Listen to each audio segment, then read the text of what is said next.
Ibu Ibu Uci sehat, Ibu Nila sehat, Ibu Sarini sehat. Alhamdulillah sehat. Alhamdulillah. Boleh Ibu Uci, boleh Alhamdulillah tasmi. sehat. Boleh Alhamdulillah tasmi dulu sehat. Ibu Uci sambil nunggu yang lain ya. Ya ampun Ustadz, nggak sehat. Masya Allah. Ini agendanya padat sekali Ibu. Tadi apa namanya Mm-mm. nganter bela diri, nganter ngeliatin ikan ya. Ikan kemarin Ustadz, hari ini taekwondo dia. Oh Masya Allah. Sama apa tadi tuh dia ya apa oh enggak. Iya, Jul taekwondo. Alhamdulillah Ustadz, pinggang masih aman kok. Masih aman, Alhamdulillah.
Baik, kita mulai ya, benar-benar solihah.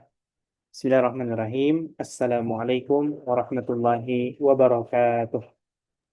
Waalaikumsalam warahmatullahi wabarakatuh. Alhamdulillah, alhamdulillahilladzi arsala rasulahu bil huda wa dinil haqq liyudhhirahu ala dini kullih wa kafa billahi syahida. Asyhadu an la ilaha illallah wahdahu la syarikalah wa asyhadu anna Muhammadan abduhu wa rasuluhu la nabiyya wa la rasula ba'dah.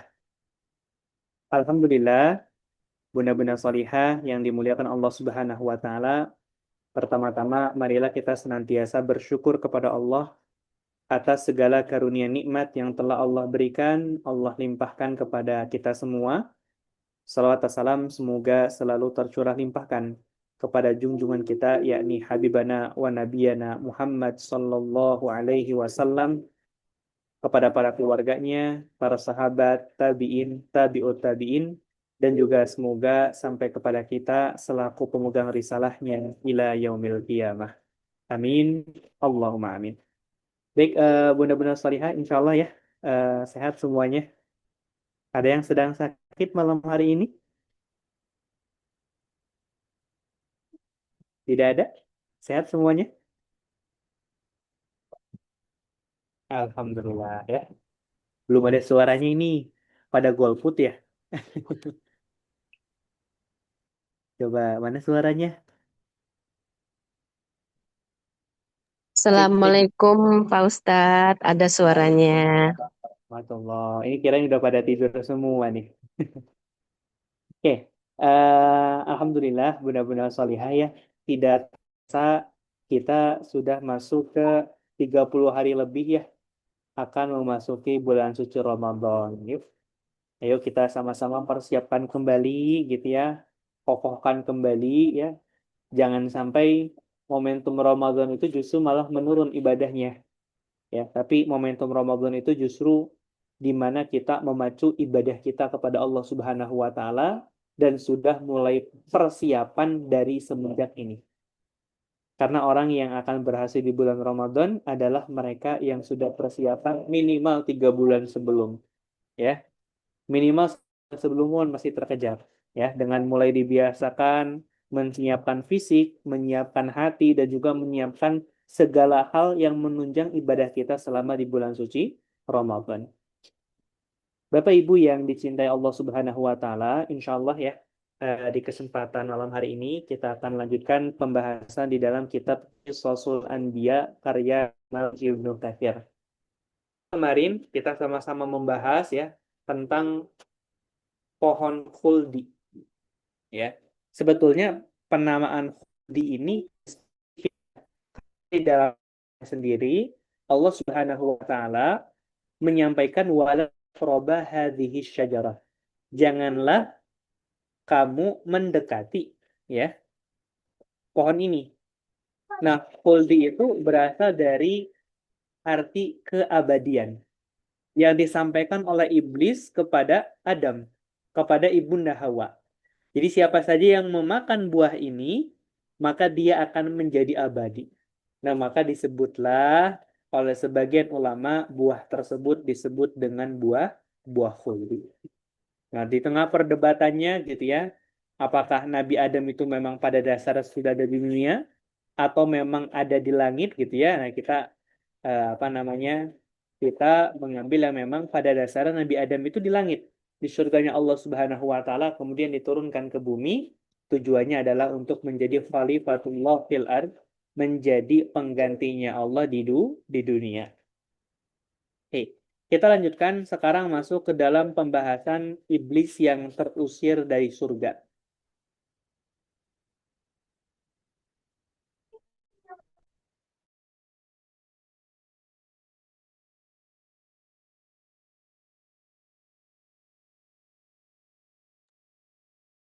Oke, kita masuk ke dalam pembahasan iblis yang terusir dari surga.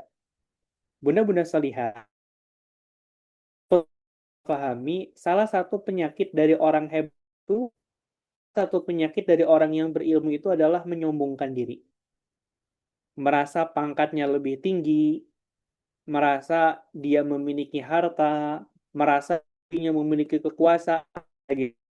Maka biasanya kalau tidak dibarengi dengan ketawaduan, merendahkan diri di hadapan Allah Subhanahu wa taala, orang yang diberikan kelebihan, baik itu kelebihan secara fisik, kelebihan secara harta, dan secara ilmu, kelebihan secara kecerdasan, maka dia tidak akan segan untuk apa?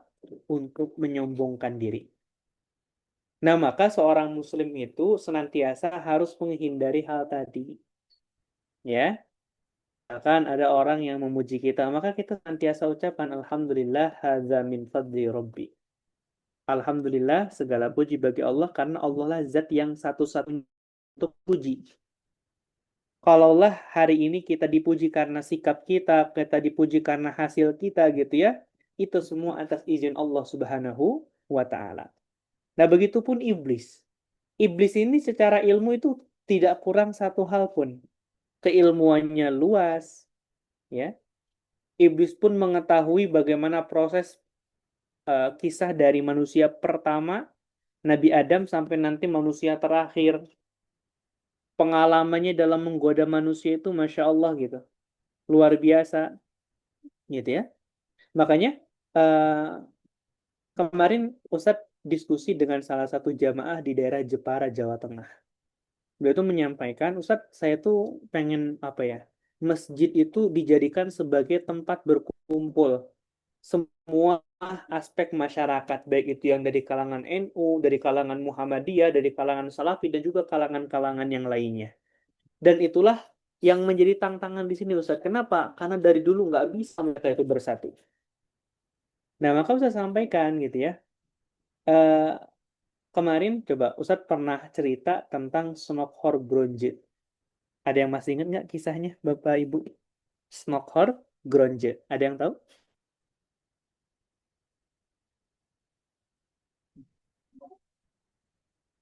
Coba, siapa yang tahu? Ibu Uci tadi udah buka buka mikrofon. Silahkan dijawab, Ibu. Enggak, mau bilang kayaknya belum pernah Ustadz itu. Ustaz udah pernah ceritakan. Ibu Rahma Eh, juga hadir ketika saya ceritakan. Tahu nggak Snokhor Gronje siapa?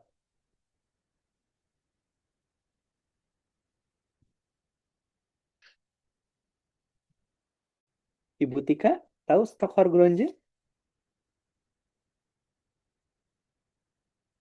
Ibu Belamia,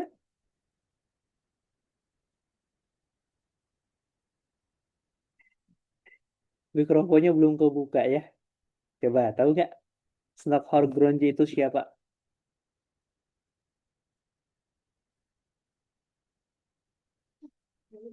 Tes tes suara Ustaz terdengar? Apa putus-putus ini? nggak tahu Pak Ustadz saya. Oke, alhamdulillah kedengaran suaranya ya, Masya Allah. Kirain suara Ustaz yang putus-putus. Yang penulis itu bukan sih Ustadz, tapi penulis apa lupa. Bukan, bukan penulis. Jadi Snokhor Gronje itu adalah seorang misionaris.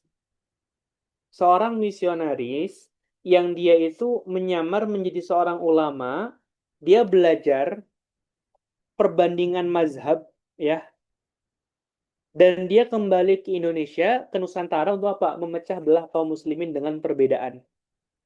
Orang yang kunut dengan yang tidak kunut bertengkar. Yang senang siapa? Yang nggak sholat subuh. Orang yang celananya itu bertemu dengan apa namanya? Orang yang celana itu sampai ke bawah dengan orang yang celananya cingkrang bertengkar. Maka yang nanti bahagia siapa? Orang yang tidak pakai celana. Orang yang tarawehnya 11 rakaat bertengkar dengan orang yang tarawehnya 23 rakaat. Siapa yang senang? Orang-orang kafir. Kayak gitu. Nah, tugasnya Snokhor Glonje ini adalah memecah belah kaum muslimin agar satu kelompok dengan kelompok yang lain itu saling menyerang. Dan ketika sesama muslim terpecah belah, yang paling diuntungkan adalah orang-orang kafir atau musuh-musuh Islam. Ya. Nah, maka Bapak Ibu yang dimuliakan Allah Subhanahu wa taala ya, eh, ini gitu ya. Hati-hati, iblis itu menggoda manusia dengan berbagai macam cara. Salah satunya dengan tadi ya, memunculkan apa? Permusuhan. Tadi pagi Ustadz ngebahas tafsir tentang surah Al-Maidah yang mengharamkan tentang judi, homer, dan juga mengundi nasib menggunakan anak panah. Karena dari kemaksiatan tersebut yang akan menjadikan apa? Perselisihan dan juga kebencian. Dan itu terjadi. Ya. Nah, itu tugas iblis, mengajak manusia sebanyak-banyaknya melakukan kemaksiatan. Tapi sekali lagi, iblis itu hanya mengajak, ya. Bapak Ibu yang dicintai Allah Subhanahu wa taala, nah, maka eh, jangan sampai kita ini kalah sama iblis. Iblis saja terus belajar bagaimana cara menaklukkan manusia. Salah satunya adalah dengan apa? Menyombongkan diri, ya, mengajak manusia orang yang berilmu agar sombong gitu ya. Ketika diberikan nasihat gitu ya, jawabannya itu apa? Udahlah, kamu tuh ngasih nasihat gitu. Emang pernah belajar dulu ya? Kamu aja seperti itu dulu kayak gitu. Nah, itu merendahkan. Itu bagian dari kesombongan. Makanya dalam sejarah Islam, Bapak Ibu, ada dulu yang namanya Abul Hakam. Bapak kebijaksanaan atau yang kita kenal dengan Abu Jahal. Ya, Abul Hakam atau Abu Abu Jahal.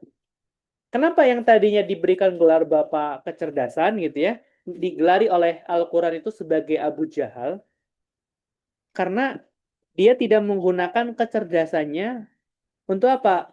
Untuk mendapatkan kebenaran, itu kebenaran Islam. dia menafikan itu semua gitu ya, hanya untuk keuntungan pribadinya. Makanya disebutkanlah dia bahwa dia sudah diberikan nikmat akal, namun tidak dipergunakannya untuk ibadah, maka disebutlah sebagai Abu Jahal. Bapak Ibu yang dicintai Allah Subhanahu wa taala.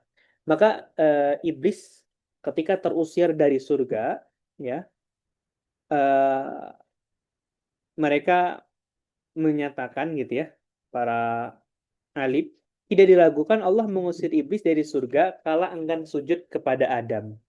Allah memerintahkan iblis untuk keluar dan turun dari surga. Perintah yang dimaksud ya bukan perintah yang biasa saja, yang bisa saja disalahi, tapi murni takdir yang tidak bisa disalahi dan juga tidak bisa ditolak. Nah, di sini ya, ini harus kita garis bawahi, ya, harus kita garis bawahi. Kira-kira iblis itu menolak untuk sujud kepada Nabi Adam itu takdir atau coba? Iblis itu menolak untuk sujud kepada Nabi Adam, kira-kira itu takdir atau bukan?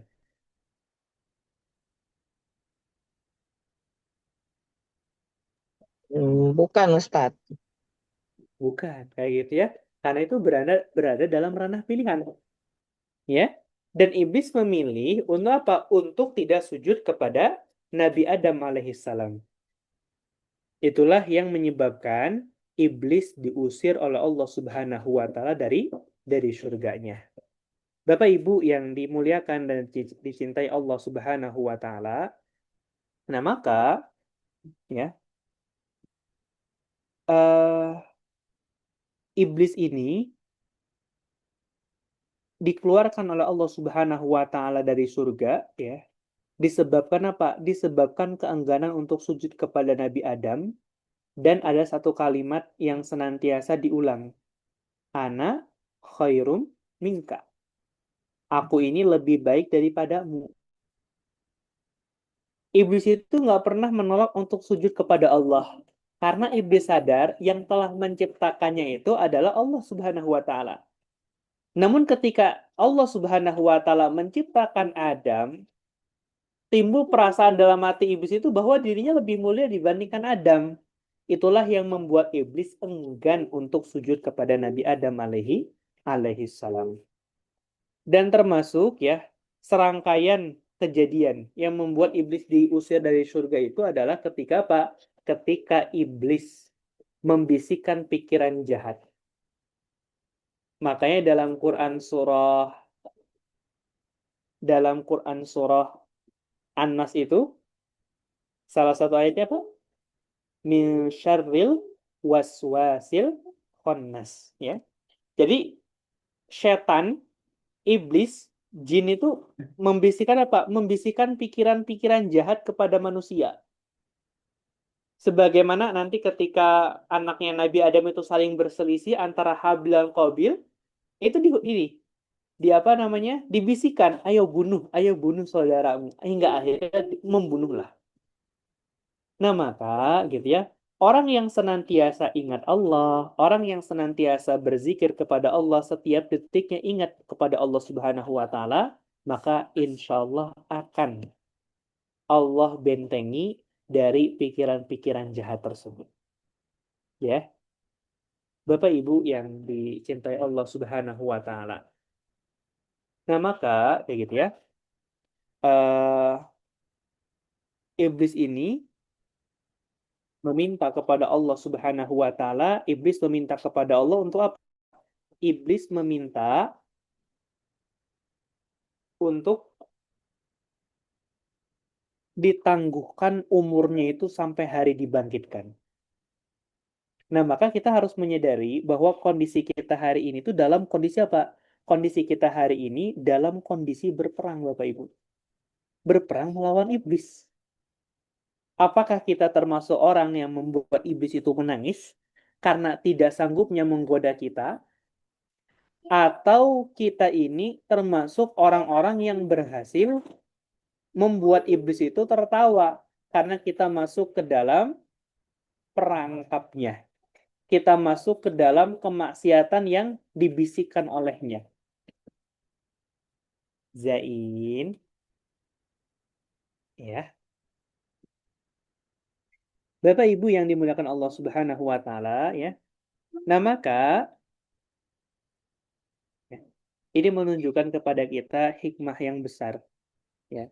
Jangan sampai ketika kita bertambah ilmunya, jangan sampai ketika kita bertambah amalan ibadahnya, justru itulah yang membuat kita ini semakin menyungkan diri. Ingat, yang menjadikan kita dekat dengan Allah itu adalah ketakwaan kita kepadanya.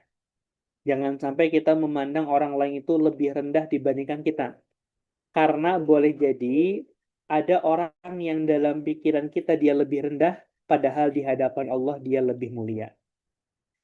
Bapak Ibu yang dicintai Allah Subhanahu wa taala, maka pada akhirnya iblislah yang kelak akan menjadi musuh bebuyutan Adam dan juga keturunannya hingga akhir zaman. Ya, iblis yang menjadi apa? Musuh bebuyutannya Nabi akhir zaman. Bapak Ibu yang dimuliakan dan dicintai Allah Subhanahu wa taala. Nah, eh, kemudian di sini dijelaskan juga bisikan iblis kepada Nabi Adam untuk memakan buah terlarang. Sebentar ya, Ustadz harus pakai headset dulu sahabat semua.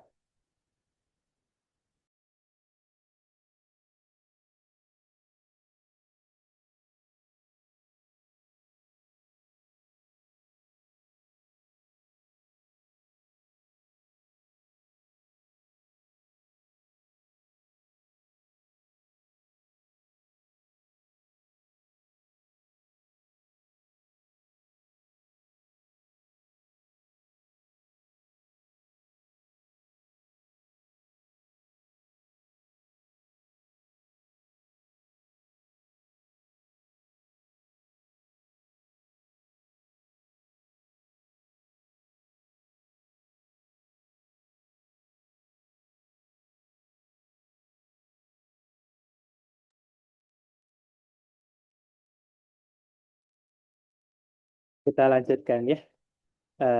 Suaranya masih jelas, Bunda-Bunda Solihah? Jelas Ustadz. Oh, sebentar. Belum ngaruh ya ini. Belum dicolok. Halo. Oke, tes, tes, tes. Jelas? Jelas Ustadz. Oke, baik. Bismillah ya. Nah, di sini. Kalau kita membaca banyak ayat di dalam Al-Quran, Bunda-Bunda Solihah, ada kalimat yang senantiasa diulang ketika Allah menyebutkan tentang jin atau syaitan. Apa itu? Zuyyina. Misalkan dalam Quran surah Al-Imran. زين للناس حب الشهوات من النساء والبنين والقناطير المقنطرة من الذهب والفضة. Kenapa disebutkan lafaz zina? Nah, ini anak Ustadz yang namanya Zain itu berasal dari kata zina juga sebetulnya. Zain itu artinya indah, ya. Nah, lafaz zuyina ini digunakan dalam iblis itu tujuannya apa? Iblis itu senantiasa menghiasi setiap kemaksiatan kepada Allah dihiasi seolah itu tuh terlihat nikmat. Padahal kenikmatannya itu sebentar, namun penyesalannya itu yang lama. Ya, kenikmatannya sebentar, tapi penyesalannya itu yang lama. Sebagaimana ketika iblis menggoda Adam, ya, menggoda Adam, memperdaya Adam dan juga Hawa untuk apa? Untuk mendekati pohon yang dilarang oleh Allah Subhanahu wa taala. Ya. Nah, maka iblis berkata, kalian berdua itu dilarang memakan buah ini tidak lain agar kalian berdua tidak menjadi malaikat atau kekal selamanya di surga. Artinya, jika kalian berdua makan buah itu, kalian berdua menjadi malaikat atau kekal selamanya di surganya Allah Subhanahu wa taala. Ya. Nah, maka uh, Kalau dalam Quran surah Al-A'raf gitu ya, dan dia akan bersumpah kepada keduanya, sesungguhnya aku ini benar-benar termasuk penasihat. Allah bersumpah, setan bersumpah. Allah menepati sumpahnya, sedangkan setan mengingkari sumpahnya. Makanya nanti dalam ayat yang lain, setan itu berlepas diri kepada orang-orang yang pernah disesatkannya. Setan akan berdiri, ya Allah, aku hanya mengajak mereka, salah mereka sendiri, kenapa? Coba eh, Bapak Ibu yang dimuliakan Allah Subhanahu wa taala, setan maksa nggak kita untuk melakukan apa yang dibisikkan setan kepada kita? Maksa atau tidak? Tidak. Tidak. Itu Pilihan pilihan kita. kita atau tidak? Untuk atau meninggalkannya, ya. Makanya betul sekali kalau dalam sebuah hadis Rasulullah Shallallahu Alaihi Wasallam ini bersabda, "Kullukum ra'in wa kullukum mas'ulun an ra'iyatihi." Ya, kullukum ra'in, setiap kalian itu adalah pemimpin, dan setiap pemimpin akan dimintai pertanggungjawaban terhadap orang yang dia pimpin. Ya, setiap pemimpin akan dimintai pertanggungjawaban terhadap dia. Suami itu pemimpin, dia akan dimintai pertanggungjawaban terhadap istrinya. Ketika istrinya melakukan kemaksiatan kepada Allah, dia mengetahuinya namun dia tidak mencegahnya. Ya, ibu karena cinta Allah Subhanahu wa taala. Maka eh, Bapak Ibu boleh dicatat satu mindset ini. Ini mindset yang harus sama-sama kita pahami agar kita amalkan dalam kehidupan kita. Eh, Ibadah kepada Allah itu memang melelahkan, ya. Lelahnya sedikit, pahalanya abadi. Kemaksiatan kepada Allah itu memang menggiurkan. Nikmatnya sedikit, tapi penyesalan yang begitu abadi. Mohon maaf Bapak Ibu. Orang yang berzina, mungkin dia melakukan perzinahannya itu hanya beberapa menit. Tapi penyesalannya itu begitu panjang. Penyesalannya itu lama. Ya, penyesalannya begitu lama, penyesalannya begitu panjang. Dari orang-orang yang melakukan zina. Termasuk orang yang meminum khamr. Nikmatnya sebentar, penyesalannya yang lama. Orang yang kecanduan narkoba, ya. Ustadz punya beberapa jamaah yang di dunia itu pengedar dan juga pengguna. Dia menceritakan, nggak bisa.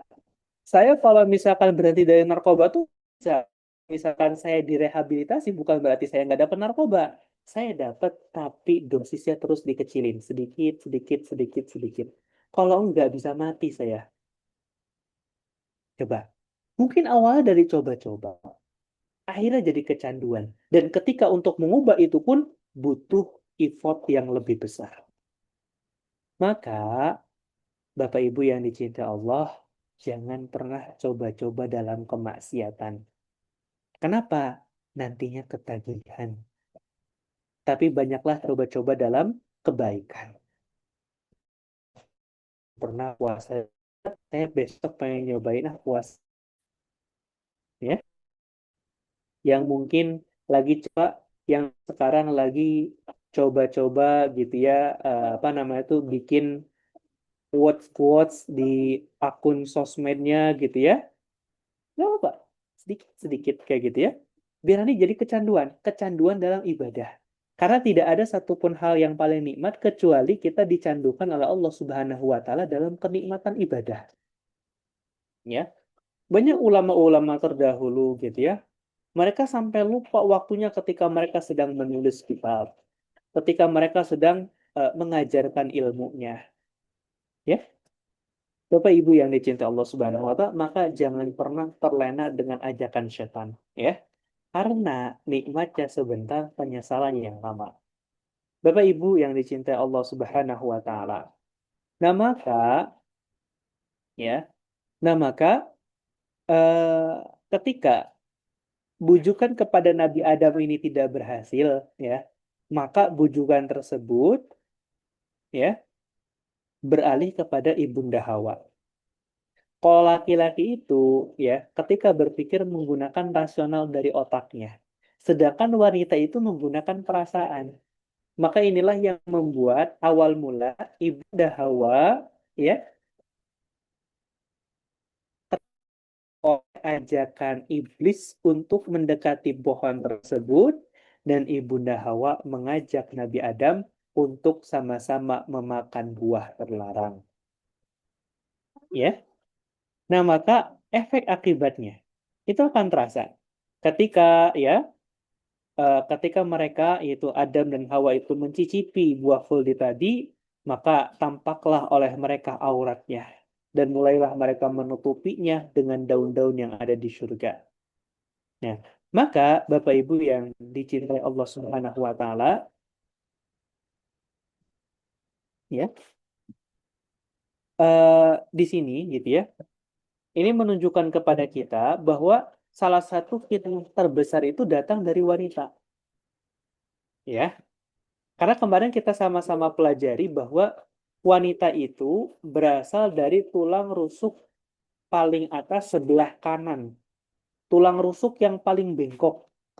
Kalau kita membetulkannya dengan tergesa-gesa, maka tulangnya akan patah. Tapi kalau kita biarkan, tulangnya akan tetap bengkok. Ya, tulangnya akan tetap bengkok. Nah, maka Bapak Ibu yang diberkahi Allah Subhanahu wa taala kayak gitu ya. Di sini menunjukkan bagaimana, ya, keharusan kita dalam mengajari seorang wanita itu dibutuhkan kesabaran, dibutuhkan keuletan, gitu ya.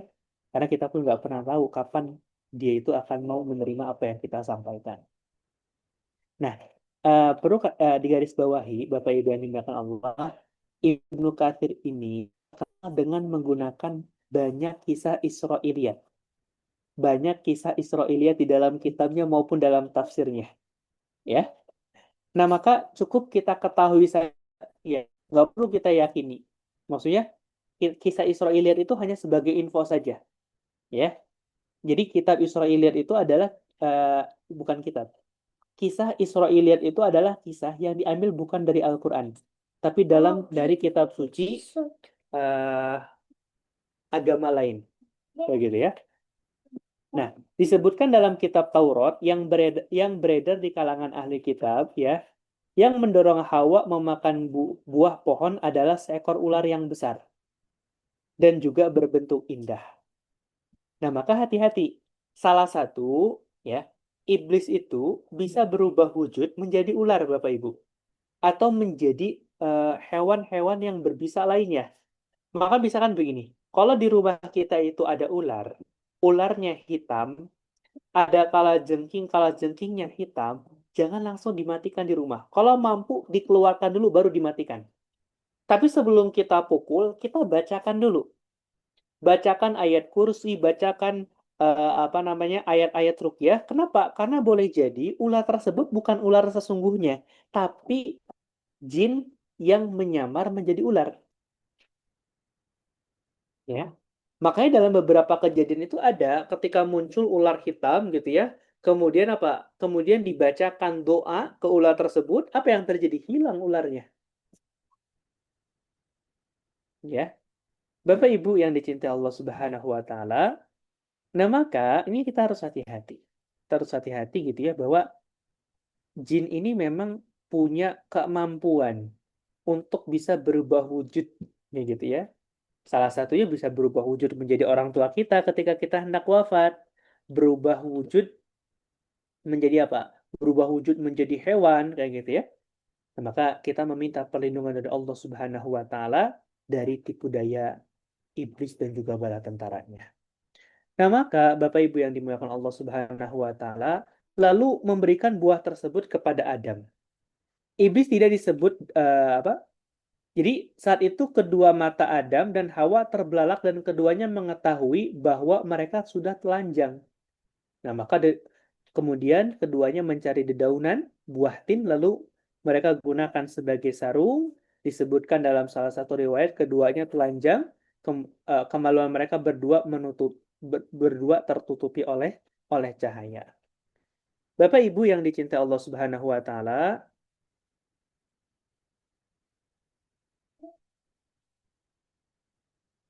sebentar. Bapak Ibu yang dimuliakan Allah Subhanahu wa taala, kayak gitu ya. Di sini gitu ya perlu kita pahami kisah yang tadi, kisah yang memuat bahwa yang menggoda Ibunda Hawa itu adalah ular. Jin yang berubah menjadi ular ini dalam kisah Israiliyat. Kayak gitu ya. Jadi bukan berlandaskan riwayat yang ada di dalam agama kita. Jadi cukup kita ketahui saja, nggak perlu kita imani. Kayak gitu ya. Bapak Ibu yang dicintai Allah Subhanahu wa taala, nah maka ya, ini ada satu kesimpulan, satu hikmah yang bisa kita ambil dari kisah Nabi Adam dan juga Ibunda Hawa ketika memakan buah khuldi tadi. Apa kesimpulannya? Bahwa gitu ya. Pertama, tadi nikmatnya maksiat itu sebentar, namun penyesalannya lama. Kemudian yang kedua, setiap kemaksiatan itu pasti ada akibatnya, ya. Setiap kemaksiatan itu pasti ada efeknya, ada akibat yang akan terjadi dari kemaksiatan tersebut. Bisa Allah segerakan di dunia, bisa Allah tunda nanti di akhir. Karena balasan dari kemaksiatan tersebut mau disegerakan di dunia atau nanti di akhirat, Bapak Ibu.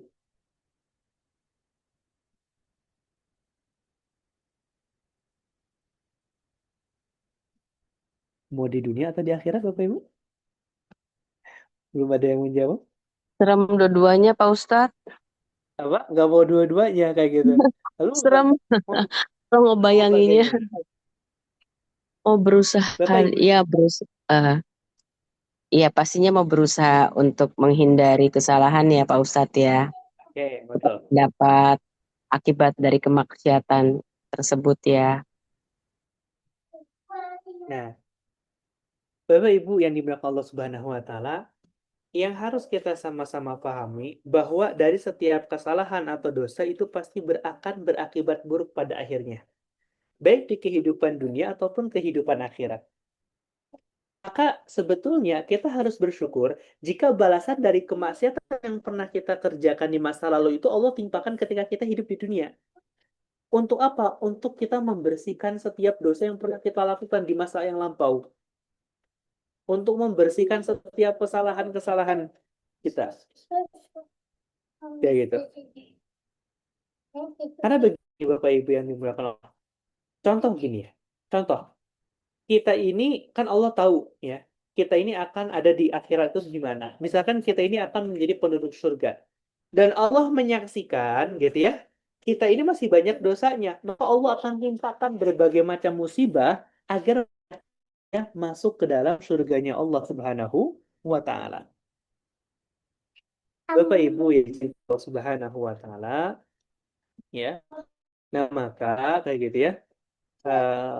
Salah satu akibat ya, Nabi Adam dan juga Ibunda Hawa kayak gitu ya.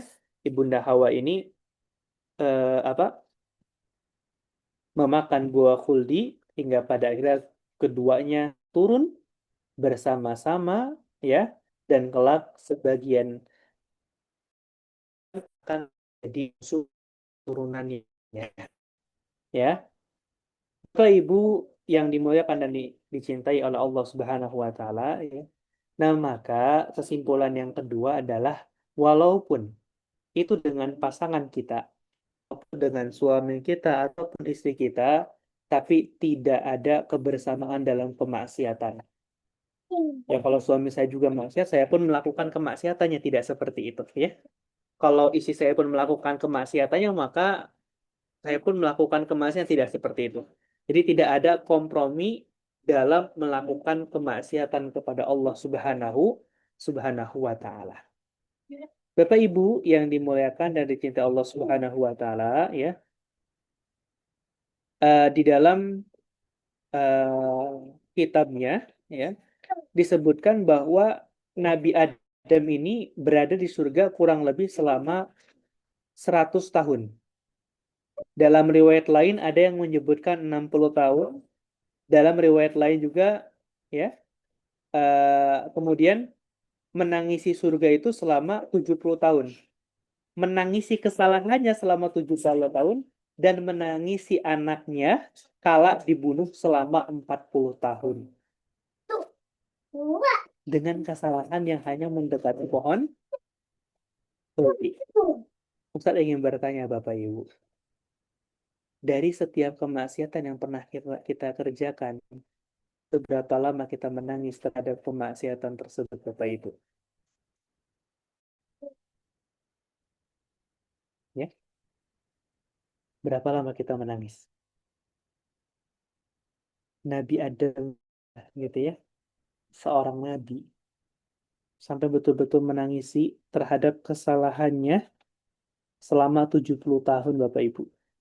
Sampai-sampai disebutkan Bapak Ibu digunakan Allah, air matanya itu sudah berubah menjadi darah karena saking seringnya menangis. Ya, Bapak Ibu yang dicintai dan dimuliakan Allah Subhanahu wa taala, maka ini juga menunjukkan kepada kita dengan apa yang disebut dengan taubatan nasuha. Ya, kita menyadari bahwa itu adalah kesalahan kita dan kita bertobat untuk tidak mengulanginya. Dari Nabi Adam dan Ibunda Hawa, kita diajarkan tentang arti Tuhan dalam bertobat kepada Allah Subhanahu wa taala. Manusia tidak akan lepas dari yang namanya salah.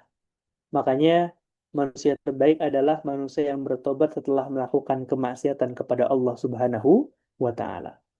Bapak Ibu yang dicintai Allah Subhanahu wa taala. Kemudian menjawab pertanyaan di mana lokasi diturunkannya Nabi Adam. Ya.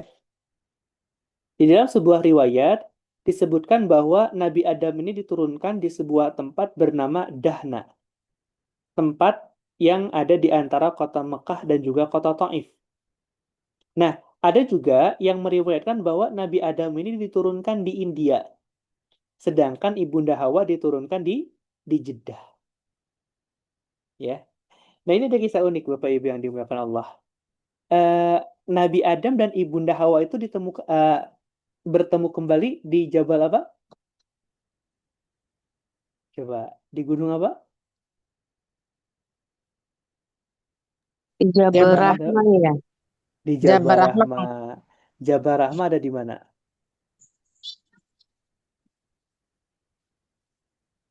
Coba, di Jabal Rahmah ada di mana? Ya, di Arab, Pak Ustadz. Di Arab. Ya, Ustaz tahu di Arab. Di mananya? Ibu Ah, Rahmah di yang sudah pernah ke sana atau siapapun yang udah pernah ke sana. Jabal Rahmah ada di mana? ah, kota apa ya? Kota dekat kota Mekah ya? Dengan kota Mekah kayak gitu ya. Insya Allah. Ya. Siapa yang sudah pernah berangkat ke sana? Pak Ustadz. Boleh. Di sebelah mana Ibu Bella? Dekat sama Bekasi nggak? Jauh kayaknya Pak Ustadz. Jauh ya kayak gitu ya. Luar. Nah, ini ada kisah unik.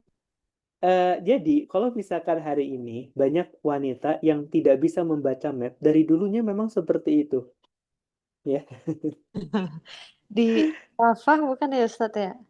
ya, Dekat kayak gitu, Arafah. deket Ya. Arafah kayak gitu ya, Di area Arafah. Heeh. di area Arafah betul kayak gitu ya. Iya. Ini ini kisah unik ya. Jadi, ketika Nabi Adam itu diturunkan di India, Ibunda Hawa itu diturunkan di Dah. Ibunda Hawa itu hanya berkeliling di tempat yang sama, ya. Berkeliling selama bertahun-tahun itu di tempat yang sama, tidak berpindah tempat. Sedangkan Nabi Adam berjalan dari India sampai ke Jabal Rahmah. Kayak gitu ya. Dan maka Bapak Ibu nih, bagi para suami gitu ya. Tapi insya Allah, kayak bunda-bunda solihah mah bisa baca map ya? Bisa baca map tidak? Pakai Waze Ustadz, pakai Google Oh, Map. bisa baca map. Ibu Rahma, bisa insya Dikit-dikit. dikit-dikit kayak gitu ya. Nah, maka Iya. para suami kalau melihat istrinya nggak bisa baca map nggak perlu disalahkan. Kenapa? Karena memang dari pabriknya seperti itu. Nabi Adam mencari jalan untuk sampai ke Jeddah, Bunda Hawa hanya berkeliling di tempat yang sama karena nggak tahu arah. Ya, Bapak Ibu yang dicintai Allah Subhanahu wa Ta'ala, nah maka kita udah sama-sama menambah nih keilmuan kita di malam hari ini bahwa ketika Nabi Adam itu diturunkan, Nabi Adam diturunkan di mana? Di India ya, sedangkan istrinya itu Ibunda Hawa diturunkan di Jeddah dan keduanya dipertemukan di eh, Jabal Jabal Rahmah. Bapak Ibu yang dimuliakan Allah Subhanahu wa Ta'ala, nah maka selama perjalanan tersebut gitu ya, eh, para ulama itu menuturkan bahwa Allah menurunkan Adam dari surga ke bumi dan mengajarkan segala kerajinan padanya. Kayak gitu ya. Segala kerajinan salah satunya untuk bertahan hidup gitu ya. Allah membekali Adam dengan buah surga, maka buah-buahan kalian ini adalah bagian dari buah-buah surga. Hanya saja buah-buahan di dunia itu berubah, sementara buah-buahan di surga itu tidak berubah. Jadi nggak pernah ada yang namanya kata busuk buah di surga itu. Kalau kita kan misalkan mangga nggak kita makan lama-lama akan jadi busuk, ya. Jadi sebetulnya tanaman-tanaman yang ada di dunia itu gitu ya, itu beberapa memang berasal dari surga disebutkan, kayak gitu ya. Disebutkan makanya guru kami itu punya yang disebut dengan kebun Quran, ya.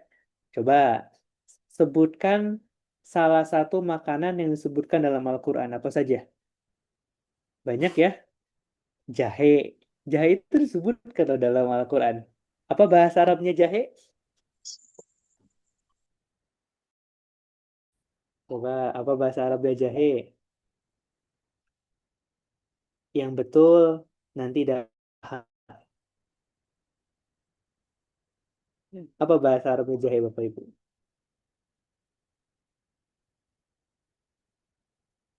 Bahasa Arabnya jahe itu adalah zanjabila. Ada dalam Quran surah Al-Insan ayat ke-17. Ya. Jadi kalau kita minum jahe, yaitu jahe itu disebutkan dalam Al-Quran. Anggur, kayak gitu ya, disebutkan Quran. Apalagi banyak ya, buah tin disebutkan di dalam Al-Quran seperti itu. Bapak Ibu yang dicintai Allah Subhanahu wa taala ya, maka apa kesimpulan dari kisah ini gitu ya kita persingkat gitu ya. Kesimpulan dari kisah ini adalah bagaimana kita melihat kesungguhan dari Nabi Adam dan Ibunda Hawa dalam menebus kesalahannya, dalam bertobat kepada Allah Subhanahu wa taala, dalam mentaati setiap perintah Allah Subhanahu wa taala, dan kita ini dilatih untuk apa? Mengajarkan kita bangkit dari kemaksiatan yang pernah kita lakukan. Ya. Ingat bahwa Allah itu melihat usaha kita, bukan hasilnya. Kewajiban kita adalah terus berikhtiar, kewajiban kita adalah terus berusaha. Kalau nanti hasilnya itu bukan urusan kita lagi, tapi hasilnya adalah urusan Allah Subhanahu wa taala. Sebagaimana ketika Nabi Adam menangisi anaknya yang dibunuh selama 40 tahun, maka di situ ada satu perasaan mungkin Nabi Adam itu merasa gagal dalam mendidik anaknya, tapi sekali lagi kewajibannya itu hanya menyampaikan, kewajibannya itu hanya mendidik. Karena kita nggak pernah tahu anak yang kita lahirkan ini kelak jadi orang yang soleh atau yang salah. Kewajiban kita adalah mendidiknya, mengajarinya, dan juga mendoakannya. Ada hasilnya itu sudah ada di luar, sudah berada di luar kendali kita. Nah, maka dari itu Bapak Ibu yang dimuliakan Allah, kesimpulannya adalah fokus pada sesuatu yang ada dalam kendali kita, sisanya kita serahkan kepada Allah Subhanahu wa taala. Karena sesungguhnya awal dari resahnya hati ketika kita ketika kita mencampuri atau mengurusi urusannya Allah Subhanahu wa taala. Ustadz nggak pernah punya target ketika mengajarkan sesuatu, murid Ustadz harus paham, nggak. Karena Ustadz sadar, kewajiban Ustadz atau kemampuan Ustadz itu hanya menyampaikan. Yang memahamkan itu adalah Allah Subhanahu wa Ta'ala. Ya, seperti itu. Maka Bapak Ibu yang dimang Allah, kewajiban kita berikhtiar.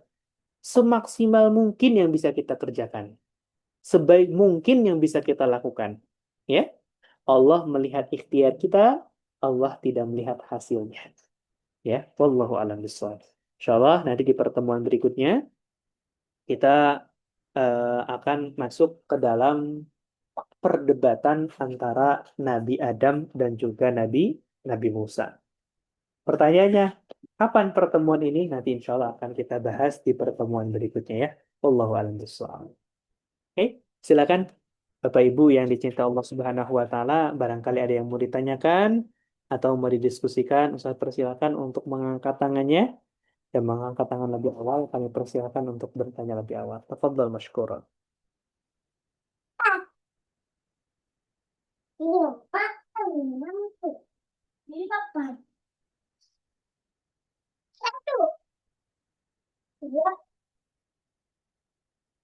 Oke, silakan Ibu Niazah. Assalamualaikum Ustaz. Waalaikumsalam warahmatullahi wabarakatuh. Saya mau tanya, Ya, agar kita tidak mudah terhindar atau terlena itu, adakah zikir-zikir mana harus kita oke. Adakah zikir-zikir yang harus kita baca ya agar terhindar dari ya keterlenaan kayak gitu ya? Ada ya. Dan zikirnya ini dibaca setiap pagi dan juga setiap petang. Bunda Salihah, kemarin udah dapat loh yang ikut kajian di rumahnya Ibu Rahma dapat. Apa namanya saya Ibu? Apa namanya? Alma masuk surat ya. Itu dibaca. Salah satu doanya itu tentang ini untuk mengokohkan hati. Allahumma innaka ta'lamu anna hadhil qulub qad istama'at ala habbatik wal taqat ala ta'atik. Teguhkanlah aku dalam ketaatan kepadamu ya, dan juga sampai yang lainnya. Jadi bacaan-bacaan yang harus kita baca untuk meneguhkan, menghindari kita, mengistiqomahkan kita dalam kebaikan, paling minimal adalah setiap pagi dan setiap petang kita membaca Al-Ma'surat. Seperti itu ya. Beli ada kitabnya kecil gitu ya. Di online pun 1000-an. Kalau offline kayaknya 3000 sampai 5000 gitu ya dibeli. Kalau nggak ada pun ada online-nya. Nanti Ustadz boleh kirimkan barangkali bunda-bunda solihah biasa melihatnya pakai tab kayak gitu ya. Nah, biar nanti memudahkan ada Alma surat ada sugronya lebih ringkas, kalau kubronya lebih panjang ya. Seperti itu. Kalau Bapak Ibu kira-kira kalau ada sugro dan kubro milih yang bacaannya panjang atau milih yang bacaannya pendek? pendek Pendek. Kalau pahalanya pengen yang banyak apa yang pendek? yang banyak. Kayak gitu ya. Masya Allah. Oke. Seperti itu Ibu Nila Zahra. Terima kasih Ustaz. Sama-sama. Ya kan? Barangkali ada yang mau ditanyakan lagi.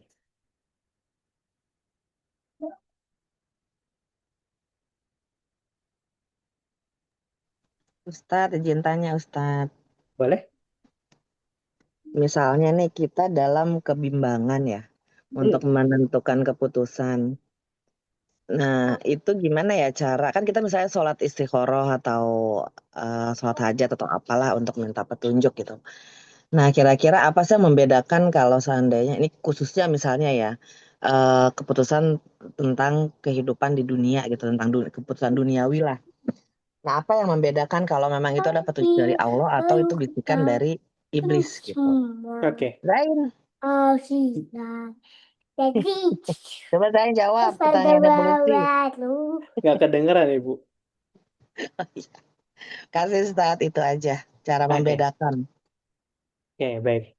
Pertama, gitu ya, Bapak Ibu yang dicinta Allah Subhanahu wa Ta'ala, dalam mengambil setiap urusan, pertama, memang kita betul ya, untuk meminta yang terbaik menurut Allah Subhanahu wa Ta'ala. Dan kalau kita tidak memahaminya, maka bertanyalah kepada orang yang memahaminya. Mintalah nasihat dari orang yang memahaminya. Ustadz ketika mengambil keputusan dan Ustadz buntu untuk mengambil keputusan yang mana gitu ya, Ustadz meminta doa dari guru kami dan Ustadz meminta sarannya, meminta nasihatnya. Yang pertama. Kemudian yang kedua, kayak gitu ya, bagaimana kita bisa mengetahui apakah jawaban Allah itu apakah kita mengerjakannya atau tidak? Maka lihat bagaimana kecondongan hati kita. Karena sesungguhnya kebenaran itu ciri-cirinya adalah menenteramkan hati dan menenangkan jiwa. Ya, kalau misalkan kita melakukan sesuatu tapi tidak menenangkan hati dan menenteramkan jiwa, maka tinggalkan. Ya, intinya begini, kebenaran itu akan senantiasa selaras dengan hati. Ketika kebenaran itu ditegakkan, maka akan menenteramkan hati dan menenangkan jiwa.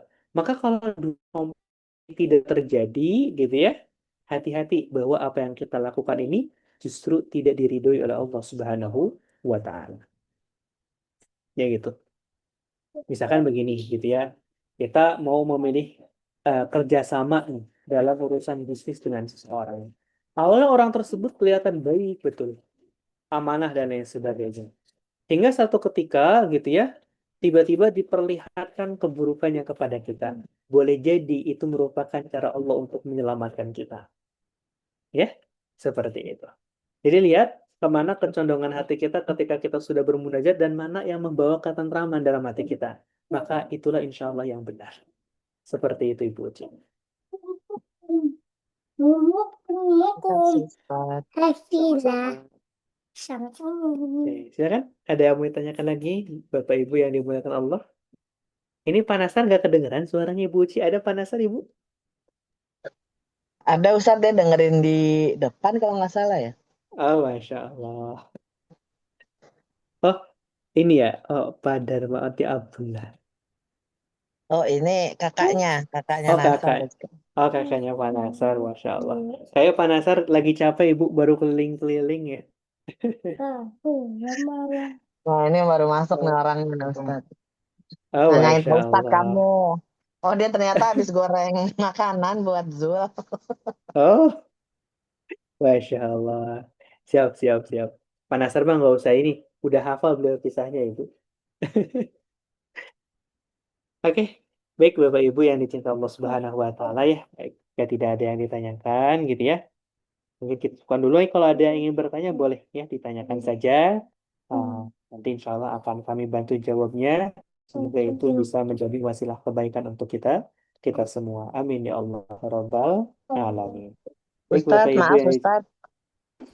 Mohon izin dulu. Jadi gini, ada beberapa mungkin dari kita tuh kalau mau nanya di grup malu gitu kan. Nah, kebetulan kan Ustadz kan di grup kajian sudah ada 2 nomor telepon yang ditinggal cantumkan ya yang masuk ke grup Iya, ya Ustadz ya. iya. Seandainya ibu-ibu ini gitu eh, punya pertanyaan yang mungkin nggak enak kalau ditanya di grup, diizinkan nggak Ustadz untuk nanya ke Ustadz langsung gitu japri gitu Ustadz. Boleh ke nomor yang pribadi aja. Ya, Gitu. soalnya Gitu kalau ya ibu-ibu ya. boleh insya Allah. Terima kasih Kayak gitu. Ustadz. Jadi gini aja alur Ibu. Bertanyanya ke Ibu Uci dulu. Kalau Ibu Uci belum bisa jawab nanti ke Ustadz baru ya. Ya elah Ustadz. Kalau kemarin baru mengakuin kalau aku salah ngasih nasihat. Saya pas habis ngasih nasihat, aku langsung tanya ke Ustadz kemarin ternyata salah kan. Oh, Masya Allah. Siap, siap, siap. Insya Allah ya. Nanti kalau barangkali apa namanya tuh, barangkali ada yang mau ditanyakan langsung, insya Allah bisa di pekan depan ya, Bunda-Bunda Solihah yang ada di Jakarta atau Bekasi. Insya Allah nanti di pekan depan mau silaturahmi ke rumahnya Ibu Uci ini. Jadi mau silaturahmi ke rumahnya Ibu Uci? Ya Allah Zain. Gitu ya Zain. Oke Zain. Ntar Ibu culik ya. Oke, baik, benar-benar saya. Jadi jangan merasa sungkan ya, boleh ke nomor pribadi aja, karena kalau ke nomor satunya banyak pesannya benar-benar Solihah. Sehari itu ada 100 ya kan, akan lebih kayak gitu ya. Jadi ke nomor pribadi aja, biar nanti insya Allah akan kami jawab pesannya ya. Semoga jadi wasilah kebaikan buat kita semua. Amin ya Allah Rabbal Alamin kayak gitu. Baik, mungkin itu saja Bunda-Bunda Solihah. Ustaz mengingatkan kembali bahwa gitu ya, kita sudah kurang lebih sebulan lagi menjelang Ramadan. Ayo mulai persiapan, fisiknya dijaga, gitu. Ini pada suka olahraga tidak Bapak Ibu? Suka ya? Insya Allah. Ibu Kokom olahraganya apa ini? Padel dia Ustaz, padel. Oh, padel. Ibu Iya Tika itu. apa nih? Ibu Kokom padel. Ibu Hmm. Ibu Iya Tika diajakin ngulak. sama Rahmat, Ustadz. Oh, Ibu Masya Belamia juga Allah. ngulak. Oh, ngulek kayak gitu ya. Kalau Pak Nasar ini ya, ngoseng-ngoseng ya. Ngoseng Pak Ustadz. Masya Allah. Ibu Wasi apa nih?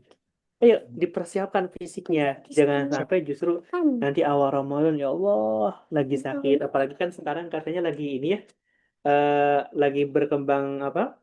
Virus baru ya, super flu katanya betul. Super flu, iya Ustadz. Ya, tapi tenang, kita mah udah ada obatnya ultra flu kayak gitu ya. Jadi insya Allah aman kayak gitu. Tahu nggak obat ultra flu Bapak Ibu? Iya, Ustadz. Kayak gitu Amin. insya Allah. Semoga sehat semua. Amin ya, insya Allah. Jadi Bapak Ibu menjelang Ramadan itu jangan dipersiapkan marjan doang, kayak gitu ya. Tapi persiapkan fisiknya, kayak gitu ya. Olahraga, kemudian juga siapkan mentalnya, siapkan list ibadah yang mau kita kerjakan, kayak gitu ya. Dan punya muhasabah yaumiyah, kayak gitu ya. Misalkan bangun jam 3, sholat tahajud minimal 4 rakaat, sholat witir 1 rakaat, kayak gitu ya. Setelah itu ngafalin Quran sehari seayat, atau udahlah ngafalin Quran saya masih belum mampu gitu ya. Ya udah sehari coba dibiasakan baca 1 lembar dulu aja. 1 lembar, 1 lembar, 1 lembar sebelum subuh, 1 lembar setelah subuh, 1 lembar setelah maghrib, itu sehari udah bisa 5 lembar. Ya, kita biasakan dengan kebiasaan yang baik. Karena kesalahan orang itu adalah menganggap bahwa dirinya itu banyak memiliki kesempatan. Padahal orang yang kemarin wafat pun mereka mengira bahwa dirinya masih banyak kesempatan. Bapak Ibu yang dicintai Allah Subhanahu wa taala, mungkin sebelum kami tutup ya ada kisah kemarin itu salah satu guru kami namanya Ustadz Ali Muslim, beliau wafat. Dan faktanya begini, ketika beliau sedang dirawat di rumah sakit, sedang merasakan sakit yang begitu dahsyat gitu ya, beliau dicat sama salah satu guru kami yang satunya, ayo kita sama-sama berangkat jadi relawan di Sumatera kayak gitu. Terus beliau hanya mengatakan, siap insya Allah, tunggu sebentar ya, saya sedang dirawat dulu, insya Allah setelah sehat saya langsung berangkat. Coba bayangkan, beliau mengatakan itu ketika sedang sakit, ya, ketika sedang sakit. Siap. Dan ternyata apa? Allah lebih cinta kepadanya. Yang tadinya direncanakan dalam beberapa minggu ke depan berangkat ke Sumatera sebagai relawan, ternyata Allah panggil terlebih dahulu untuk menghadap kepadanya. Nah maka benar-benar soleh, bahkan yang lebih mengejutkan lagi begini. Ustaz dapat kabar wafatnya beliau itu jam 8 pagi. 3 jam sebelum itu, beliau bikin status ya di Facebooknya.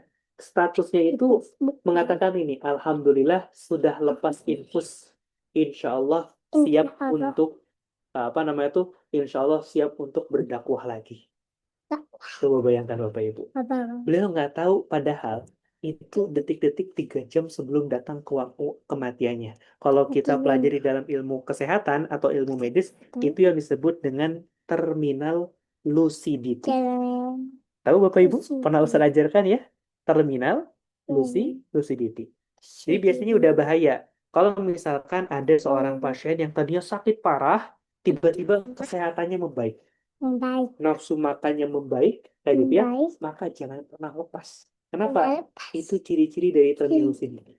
Ketika badannya sudah menyerah untuk melawan penyakitnya, dan di situ gitu ya, otak memerintahkan kepada seluruh badannya untuk apa? Untuk bekerja dengan sebaik-baiknya, memberikan apa namanya tuh, memberikan perpisahan terbaik kepada orang yang hendak meninggal tersebut. Soalnya dari tadi yang mungkin masak makanan gak masuk tiba-tiba masuk. Yang tadinya mengeluh sakit tiba-tiba sehat. Merasa sehat, itu tinggal hitung mundur beberapa jam sebelum datang wafat baginya. Kalau dalam ilmu kedokteran.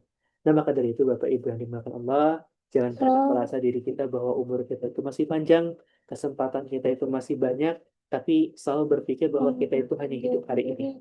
Besok misteri, kemarin hanya sejarah. Maka persiapkan amalan terbaik setiap harinya. Semoga Allah menerima setiap amalan kita. Amin ya Allah. Amin.